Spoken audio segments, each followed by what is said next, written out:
Hello friends, मेरा नाम है नीलेश बजाज और इस वीडियो में हम देखेंगे nested of if else statement का एक program in C language. Okay, so let's start. देखिए, इस प्रोग्राम में हमें करना क्या है, मुझे यूज़र से वो कितना यूनिट कंज्यूम करता है इलेक्ट्रिक का वो लेना है और फिर उसका बिल कैलकुलेट करना है। मतलब उसने कितना यूनिट कंज्यूम किया और उस पे से मुझे कैलकुलेट करना है उसका बिल। मतलब मुझे यहाँ पे सिर्फ दो ही वेरिएबल का काम है, इंटीजर उसने कितना यूनिट कंज्यूम किया और उस पे से मुझे क्या निकालना है, उसका बिल। बट प्रोग्राम स्टार्ट करने से पहले मैं आपको कुछ इसके इंस्ट्रक्शन देता हूँ। देखिए मुझे एक्चुअली करना क्या है, सो ध्यान दीजिए। यहाँ पे मुझे करना क्या है, सपोज एक आधा पर्टिकुलर यूजर है और उसने कुछ तो भी इलेक्ट्रिक यूनिट कंज्यूम किया लाइक 5 और मैं चार्ज कर रहा हूँ सपोज उसको पर यूनिट 2 रुपीज़, मतलब मल्टीप्लाई बाय 2, तो उसका बिल कितना बनेगा 10 रुपीज़। लेकिन अगर एक और यूज़र है सपोज और उसने यूनिट कंज्यूम किया सपोज 20 या फिर 25, तो फिर इसको हम क्या चार्ज करेंगे। ओके, तो वहाँ पर क्या होता है, जब आप इलेक्ट्रिक चार्ज करते हो मतलब यूनिट चार्ज करते हो तो हर यूनिट का पर्टिकुलर एक रेंज होता है, वहाँ तक बिल फिक्स रहता। लेकिन जैसे ही आप उस रेंज को क्रॉस करते हो कैलकुलेशंस की वैल्यू बदल जाती है। मतलब फॉर एग्जांपल अगर मैं आपको ऐसा बता दूं कि आपने 0 से लेके 10 तक अगर यूनिट कंज्यूम किया तो आपको चार्ज लगेगा 1 रुपीज़ पर यूनिट के हिसाब से। मतलब अगर आपने 0 से लेके 10 यूनिट तक इलेक्ट्रिसिटी कंज्यूम की तो आपको पर यूनिट कितना चार्ज लगेगा, 1 रुपीज़। लेकिन इसके ऊपर अगर आप फिर से यूज़ करते हो, मतलब अगले सपोज 10 यूनिट, तो आपको अगले 10 यूनिट के ऊपर 2 रुपये चार्ज लगेगा। अगले 10 यूनिट पे मतलब पहले के 10 यूनिट पे आपको 1 ही रुपये देना है, लेकिन अगले 10 यूनिट पे फिर आपको 2 रुपये के हिसाब से देना है। जैसे फॉर एग्जांपल अगर आप कंज्यूम करते हो 7, तो ये 10 के अंदर है ना, तो 10 के अंदर है इसलिए इसके ऊपर चार्ज लगेगा आपको 1 रुपीज़। मतलब बिल कितना बना आपका, ओनली 7 रुपीज़।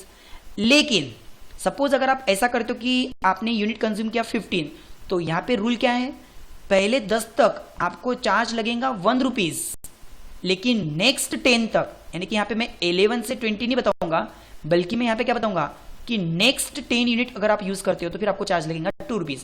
मतलब यहाँ पे क्या हुआ, 15 में से पहले 10 के ऊपर कितना चार्ज लगेगा, 1 रुपीज़। बचे कितने, 5, उसके ऊपर चार्ज कितना लगेगा, 2 रुपीज़।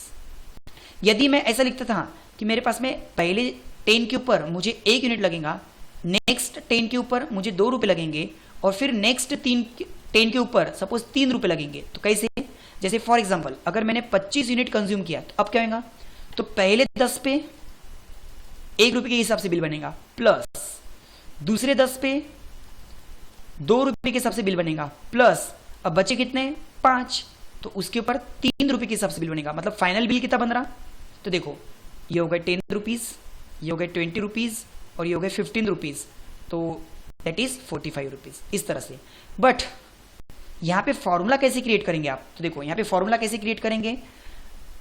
मान लो आपने जो भी यूनिट कंज्यूम किया होगा, अगर वो यूनिट पहले 10 के अंदर है, अगर वो यूनिट पहले 10 के अंदर है तो आपका बिल डायरेक्ट क्या बनेगा, यूनिट इंटू 1 रुपीज़ के हिसाब से।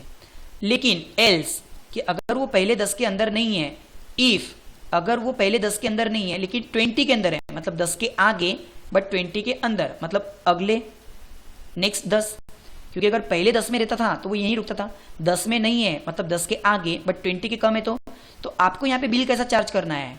अब आपको यहाँ पे बिल क्या चार्ज करना है कि पहले के 10 इंटू 1, अब बचे कितने, अब बचे कितने, तो ऑलरेडी यूनिट में से 10 माइनस कर दो। सपोज आपने अगर यूनिट 15 डाले होंगे तो 15 में से 10 तो कट गए, बचे 5 गुणिला 2। फिर इसका एल्स क्या आएगा कि अगर आपके 20 के अंदर भी नहीं है, सपोज 20 के अंदर भी नहीं है, एल्स इफ 30 के अंदर होंगे तो लेस देन 30 होंगे तो यहाँ पे क्या आएगा कि पहले 10 में नहीं है, 20 में भी नहीं है, 30 में है, तो फिर मुझे पता है बिल कैसे बनेगा। पहले 10 के लिए तो फिक्स है, पहले 10 के लिए कितना फिक्स है, 1 रुपीज़।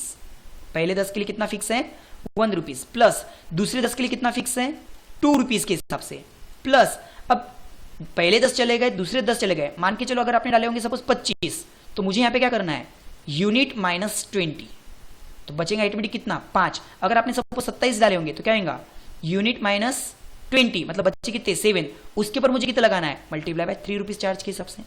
ओके, सो देखो यहाँ पे आपका ऑटोमेटिक फॉर्मूला क्या बनते जा रहा है कि यदि आप पहले ही इसमें हो, पहले 10 में अगर आप एक्सेस करते हो तो आपको डायरेक्ट क्या करना है, आपने जितना भी यूनिट कंज्यूम किया होगा पहले 10 के अंदर उसके ऊपर 1 रुपया चार्ज। लेकिन जैसे ही आप 10 के ऊपर जाते हो, सपोज आपने डाले 17, आपने कितने डाले 17, तो पहले 10 पे कितना लगेगा 1 रुपये। अब आपके टोटल यूनिट 17 में से 10 तो चले गए, बचे कितने 7, उसके ऊपर कितना लगेगा 2 रुपीज के हिसाब से।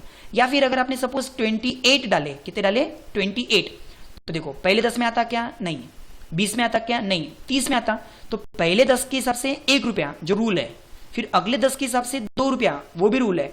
अब देखो आपका ओरिजिनल यूनिट कितना था 28, उसमें से पहले 20 तो चले गए 1 रुपया और 2 रुपये के हिसाब से, बचे कितने 8 इंटू 10, मतलब अब इसका बिल कितना बनेगा, तो देखो 8 into 3 that is 24, then 10 into 2 that is 20, और फिर 10 इंटू 1 दैट इज 10, मतलब फाइनल बिल कितना दिख रहा है यहाँ पे 54।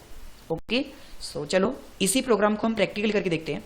मुझे यूजर से सिर्फ क्या लेना है, तो मुझे यूजर से सिर्फ और सिर्फ इंटीजर का उसने कितना यूनिट कंज्यूम किया वो लेना है, और उससे मुझे क्या निकालना है, उसका बिल।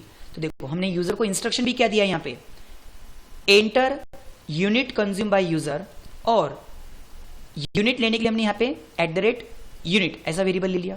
अब यूनिट हम चेक कर रहे हैं कि इफ उसका यूनिट लेस देन 10 है, तो अगर पहले 10 में है तो मैं उसको चार्ज कितना कर रहा हूं 2 रुपए, 1 रुपए ना करते हुए यहाँ पे हम कितना चार्ज कर रहे हैं 2 रुपए, कि भाई अगर तू पहले 10 यूनिट में है तो तुझे पर यूनिट 2 रुपए देना पड़ेगा। लेकिन अगर तू पहले 10 यूनिट को क्रॉस करके दूसरे 10 यूनिट में जाता है, मतलब 20 तक चला जाता है, तो पहले 10 पे तो तुझे 2 ही रुपए देना है, पहले 10 पे तुझे 2 ही रुपए देना है, और जो भी बचेगा 10 को कट करके जो भी बचेगा उस पर तुझे 3 रुपए लगाना है। सपोज तूने इसको भी क्रॉस कर दिया, पहले 10 को क्रॉस कर दिया, दूसरे 10 को क्रॉस करके तीसरे 10 में आता है, तो पहले 10 पे तुझे 2 ही रुपए लगेंगे, उसके बाद के 10 पे तुझे 3 ही रुपए लगेंगे। अब पहले 10 और दूसरे 10 कट करके, क्योंकि तू 30 में है, तू 30 यूनिट कंज्यूम में है, तो पहले 10 को कट कर दो, दूसरे 10 को कट कर दो, मतलब ओरिजिनल यूनिट में से 20 तो कट गए, जितने भी बचेंगे उसके ऊपर कितने रुपए लगेंगे आपको 4 रुपए।